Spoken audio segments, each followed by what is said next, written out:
guys, and welcome back to my channel. If you're new here, my name is Louise and I talk about how to engage with fashion in more conscious and sustainable ways. In today's video, I'm going to be talking about how social media fuels our consumption. Have you ever walked into a bookstore recently and you see this sign called like book talk or as seen on TikTok? I love to read, and when I recently walked into a bookstore, I saw a sign like this and it made me think about the value of social media. Of course, I will be inclined to buy a book if I see that it's been like recommended by other people or that I see that it's a popular book on social media. I also do have like a Goodreads account, and so I always go on there to see kind of like what other people think. And that's just like a natural part of the buying process. Like you want the advice and recommendations from other people. So in that regard, social media is a great platform. But the internet is just not a place for only book recommendations or only product reviews anymore. It's also a place for me to actually buy the book. And seeing that sign in the bookstore made me really consider how much TikTok and other social media platforms encourage me to essentially buy new products. So how is social media impacting our sort of overall consumer behavior? And since when did every single social media platform today also become a place to shop? This is what I'm going to be talking about in this video. Without further ado, let's dive in. So firstly, let's just take a step back and really think about the purpose of social media, because my main reason for using social media is to find a community, find content that I can relate to. Maybe I am searching for information, I want inspiration, maybe I want to learn something new. Social media to me is mainly a platform that I use to learn new information or maybe find inspiration for like work or a project or a hobby. But as with most things in this world, social media wouldn't exist without revenue. So how do social media platforms make money? Well, any successful social media platform is dependent on the amount of users. So you can't run a social media platform with 0 users. That is the single most valuable asset that they have. But even if you have a big social media platform with a lot of users, you're not going to start to earn any money unless you start to collect user data. And social media platforms today, they monetize through targeted advertising. They do influencer marketing, they have paid subscriptions, they also have in-app shopping, and this is all designed to create a value for you as a user. It's designed to make you engage with the content and therefore stay on the app and use the app more and more. So what they're trying to do is make you become a loyal user to the platform. What I can see is that more and more creative content is getting replaced by content that is essentially talking about specific products or specific brands. And it's all from a perspective of trying to promote a product or a brand. And so basically what's happening is that we are replacing creativity with consumption. So to say that most people today use social media would not be an exaggeration. According to Forbes, there are 5 billion social media users globally. And just to put that into perspective, there are around 8 billion people in the world. 90% of social media users follow a brand account. And brand accounts are becoming more and more human, and they are quite unfiltered these days. Like, you will see a lot of examples on TikTok where social media managers are like roaming freely in the comment section, and they are like just so wild. Essentially, they are trying to be funny and relatable because their strategy is that they want you to think of the brand as your friend. So they want you to become loyal, and they understand the value of building relationships rather than just like splashing an ad in your face at one point in time. They also know that people are getting tired of ads. You don't want to go onto like a brand account page and just see product placement content. You want to see like the real people behind the brand. You want to see funny memes, that sort of thing on TikTok. So it's becoming less and less like an ad and more like a organic sort of content creator would post. And so this brings me to my next point. So it's not just brand pages that are trying to blend in more, it's actually the advertisements themselves as well. The ads that you see on social media platforms today, they're becoming more and more hidden. And whilst the app always needs to disclaim whether something is sponsored or it is a paid collab, they are trying to make it less obvious. And what they do is that they incorporate the ads into the design of the app. So you won't necessarily see them in like a side display anymore. You will rather see it in your feed. And we've seen this happen with Instagram stories. A personal pet peeve of mine is also the Pinterest ads. You know, the ones where it looks like a normal pin and you try to save it and pin it to your board, but then when you click, it's actually an ad and you're redirected to a different website completely. And that's kind of what I'm getting at here. Like, they're trying to almost fool you into thinking that you're engaging with a piece of organic content, but it's actually an ad. I also recently saw that Instagram will be testing ad breaks to basically force feed us with more ads as we scroll through our content. And you may be familiar with ads in the Reels or the Stories format, but this way you're not going to be able to skip through it. So I haven't personally seen these types of ads yet, but I'm kind of curious to see how it's going to play out, and let me know if you have seen it and what you think of it.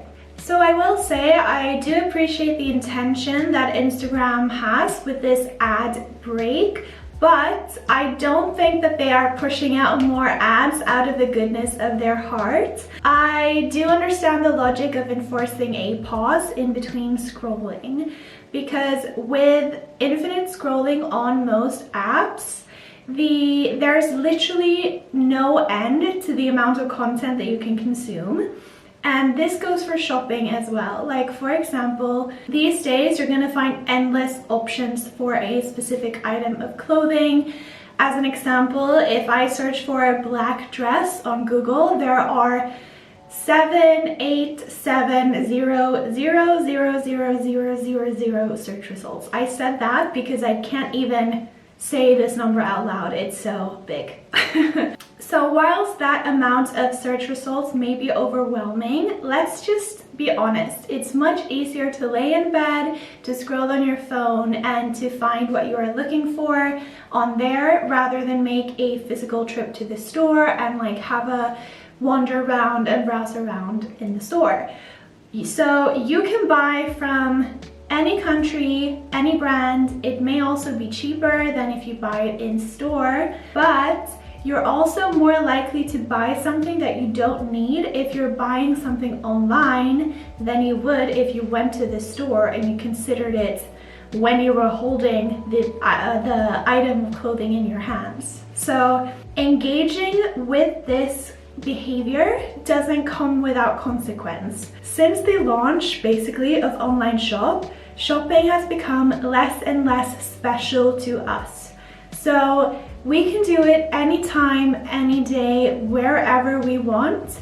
And if I buy something online, it's not that big of a deal. because the more accessible it is to buy, the less we consider the purchase. And also, the more we detach ourselves from the product by buying it online, the less real or important this product may seem to us. But shopping is important and it does have an impact.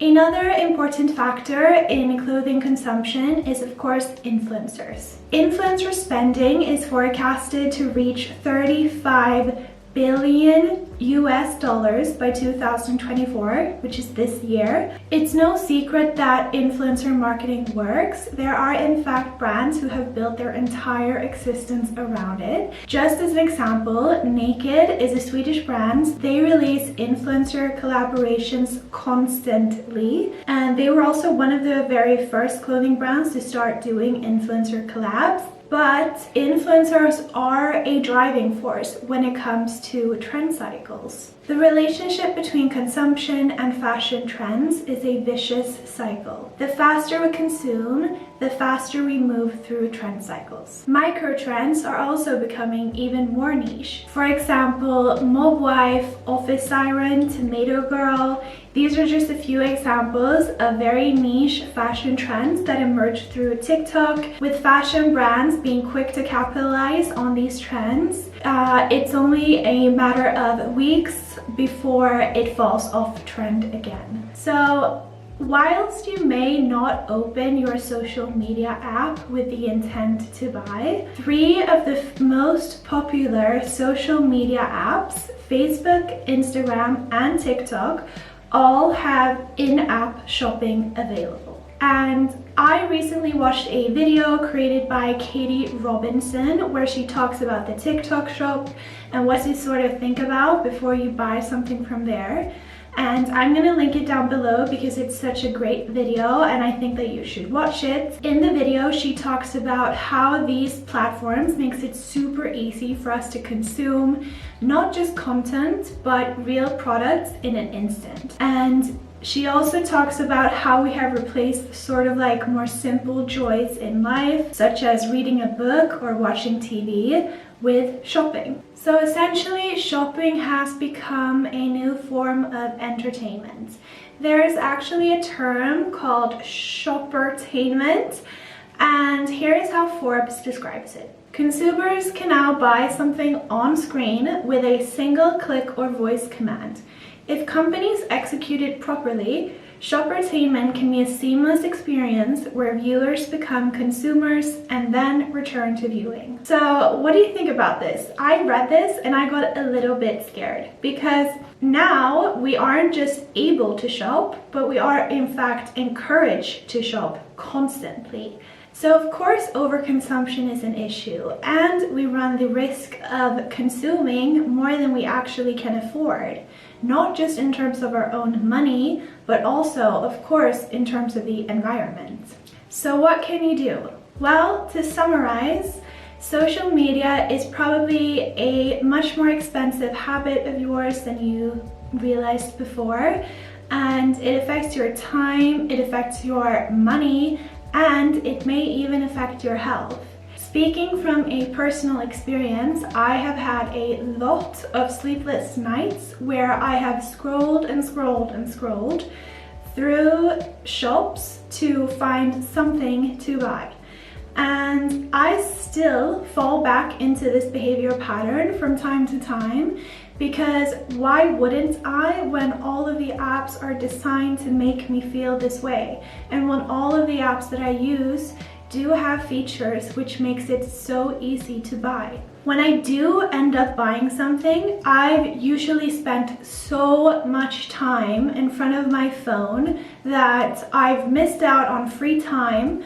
I've missed out on cooking something nice. Maybe I could have learned something new. Maybe I could have gone outside for a walk, like hung out with a friend. Those are all things that I could have done instead of buying something which is going to give me instant gratification and which is going to make me feel good for the moment, only to then feel guilty again. So there's just no winning here for me. So being on social media for me also triggers my self-doubts. I compare myself to others.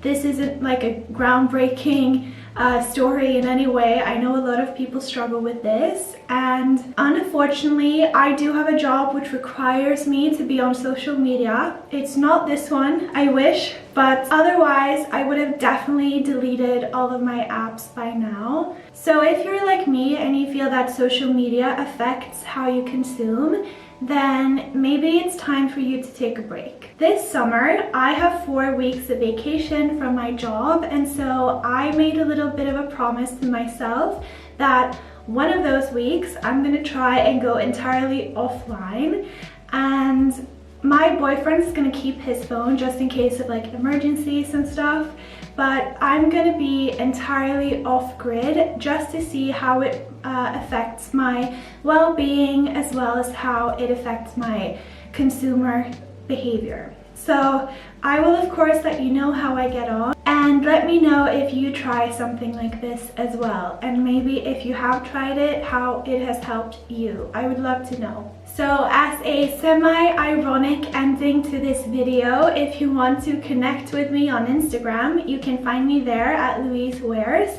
I never post any shopping hauls or anything like that. I only post styling videos where I style the clothes that I have in my closet.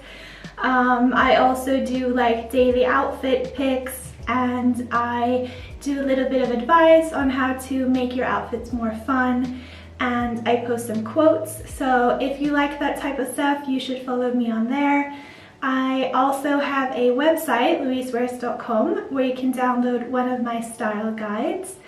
And in those style guides, I offer advice on how to shop less and how to find outfits in your closet that you can wear and love for years to come. As always, if you did enjoy this video, I would be so happy if you gave it a thumbs up, and maybe you would like to subscribe to my channel or share this video with a friend. I hope that you have the most amazing week ahead, and I will see you again next Sunday. Bye!